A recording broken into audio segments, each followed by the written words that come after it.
बिना वर्षारे माड़ी आसिब भयंकर बन्या। हीराकुद पानी रे हेबनी तो एई भयंकर बन्या। यह कौनसी मनगड़ा कहानी नुहे, भविष्य पुराण अर्थात मालिकारे यह प्रांजल भावरे वर्णना करा जाइछि। देखंतु मालिकार एई धाड़ी रे कौन लेखा जाई अछि। घोर गर्जन करिण घन उठाइब, कली शेषे इंद्र पृथ्वीण पालिब। भिडियोटी देखिबा पूर्वरु जदि आम चैनल को सब्सक्राइब करिनांती तेबे चैनलटी को सब्सक्राइब करि नै पाखरे थिबा बेल आइकन को दबाई दियंतु। देखंतु मालिकार एही प्रथम धाड़ी को घोर गर्जन करिण घन उठाइब अर्थात घोर गर्जन करी घन अर्थात मेघ उठाइब, मात्र अल्प हेले भी वर्षा हेब नहीं।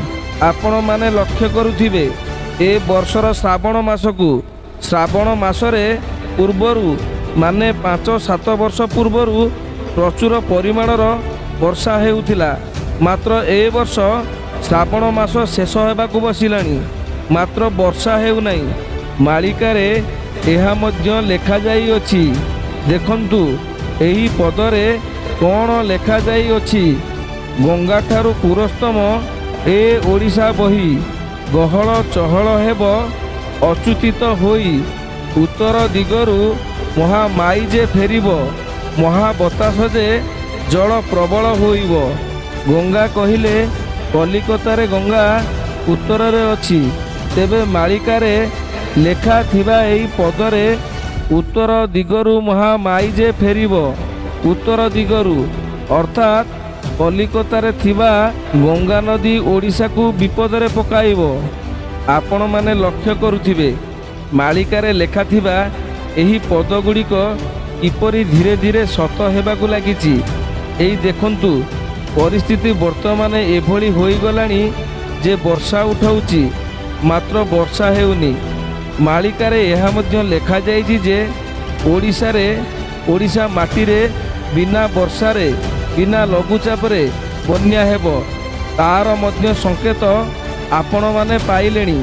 वर्तमान छत्तीसगढ़ पानी छाड़िलानी, हीराकुद एही पानी को अटकाई पारिबो नाही, जहा फल रे ओडिशा रे बन्या परिस्थिति सृष्टि हेब।